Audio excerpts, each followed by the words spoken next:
What's up guys, and welcome to today's video on how to get to $10,000 on Shopify with Google Ads. 6 important tips that you need to think about when you run Google Ads for your business. So there are a lot of videos out there about how to start the technical part, how to do keyword research, and how to set up the campaign, and I have a lot of those videos on my channel already. Here I want to give you just 6 very important little tips, little hacks that you need to apply and think about at any given time so that you can make sure that you get the most out of your campaign. So let's get started with the first tip right away, and this is knowing when to use collection and when to use product pages. So I see that most of the people, well, if you use Google Shopping, first of all, of course you can only send people to a product page because this is a requirement of Merchant Center and Google Shopping. But if you use Google Search, for example, very few people are actually sending people to a collection. So think about that. Let's say a person is looking for, let's say, black leather shoes, right? If a person looks for black leather shoes and you send this person to a product page of a black leather shoe, the chance that this person will like and buy this exact shoe that you present there is very, very low. So instead of always sending people to an individual product page where you're basically gambling that this person likes and buys the product, you should always think, whenever you use Google Search Ads and you define your keywords, you should always think, does it make sense to send them on a unique page where they have just one product and probably a few cross sells below the product, or should I send them to a collection? Now, normally you should send them to a collection if this is a product that comes in a ton of different variations. So clothing, accessories like jewelry and all these kind of things. Many products out there have like hundreds of thousands and thousands of variations, and the chance that you find the one thing that customers like is very, very low.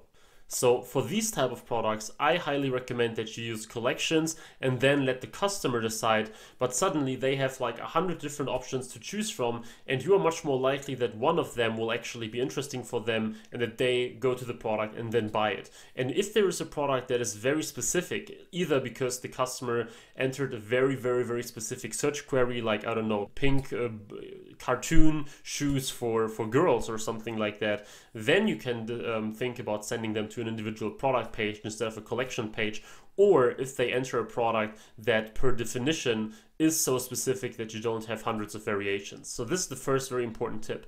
The second one is shopping first, then search, and then YouTube and display. When you are new to Google Ads and when you want to get started and when you want to start selling, shopping is normally the lowest hanging fruit. So whenever you have a limited budget, do shopping first. This is normally what gives you the quickest and cheapest and best results.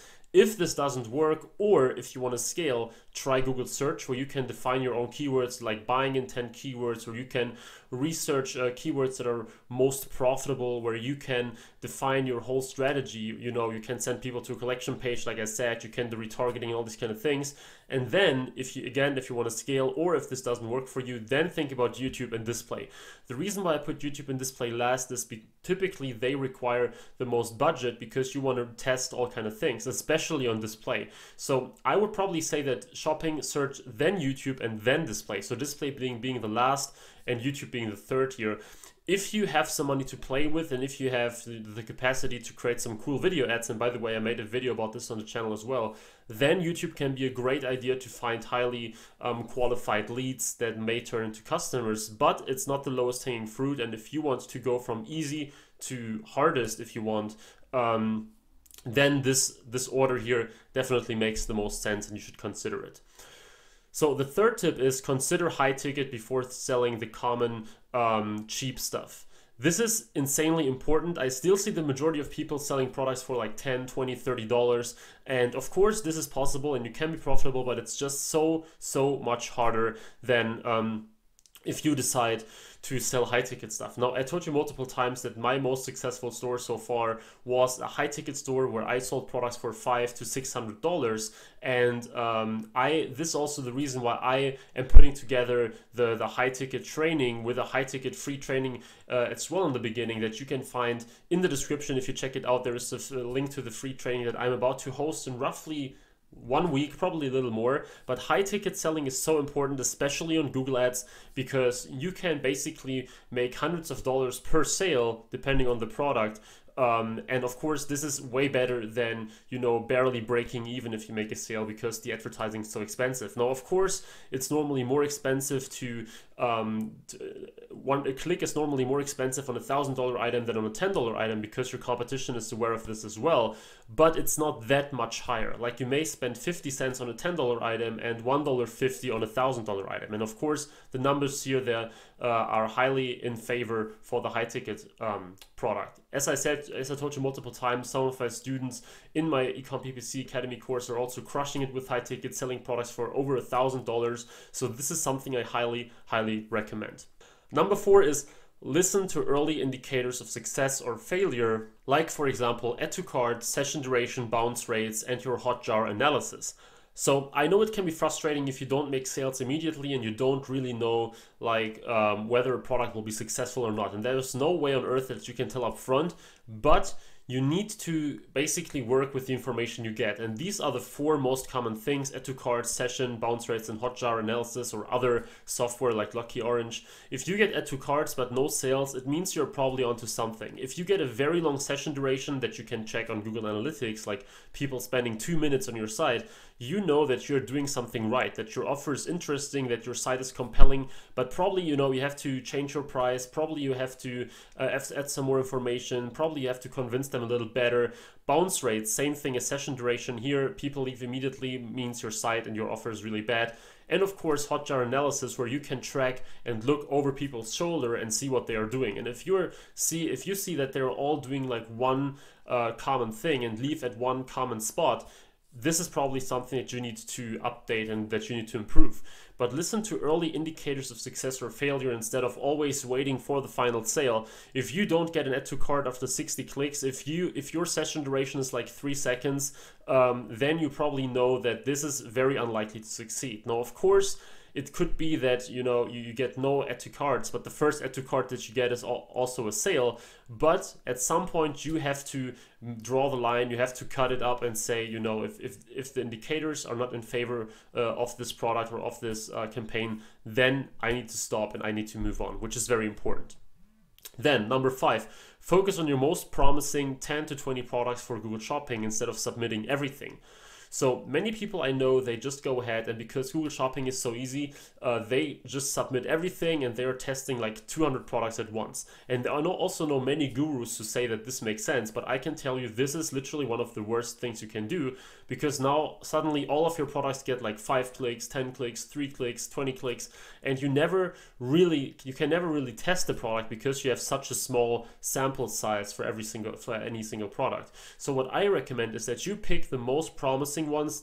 These could be like, they have the very, very good price. I would rather test a $100 item than a $10 item. Probably ones that have worked well on Facebook already. Probably products that you just think they would do well because they're a little unique, or because they have great pictures, or because you think you have created an awesome product description for them. But pick them by some system where you think they are most promising, and put them together and test these 10 or 20 products before you move on. It's always better to have a small test group that you can then create great descriptions for, optimize your shopping feed and all these kind of things before you move on and test the whole broad amount of products, which will always give you very small sample sizes and very bad testing conditions. And last but not least, split test a traditional store versus a landing page. So using ClickFunnels, Zipify, or Pagefly. If you see that your traditional product pages are not working out, and you, for example, don't have a paid theme that you want to use, check how it works if you use a landing page tool like one of the 3 that I just showed you. Sometimes products convert well, way better if you write a dedicated landing page, with testimonials here and a video there, and like I said, dedicated information for this one single product with upsells and all these kind of things. Even though I would say probably most of the time the store works better, like probably 70 or 80% of the time the store tends to work better because probably people are used to it, I don't know.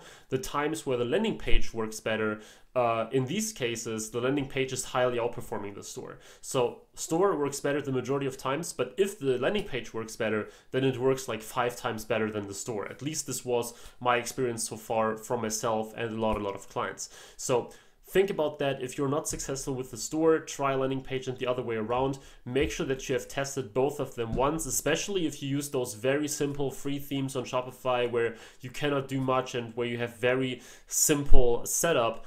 This is a great time to test the landing page tool, especially Pagefly, which is super cheap and even has a free version, and that lets you very easily check whether you're like what you can do to get more sales and get to the point where you actually get enough data. So this being said, guys, these were my 6 tips on how to get to $10,000 in sales with Google Ads in general. Not very detailed and process oriented, but on a bigger scale so that you know what to do and what not to do. As always, if you want to get into the really deep details with over 40 in-depth video lessons and live trainings, check out the eCom PPC Academy in the description. And if you want to learn more about high-ticket selling, make sure that you pre-register for the live high-ticket training that I'm about to host in around 1 week. You can find it in the description as well.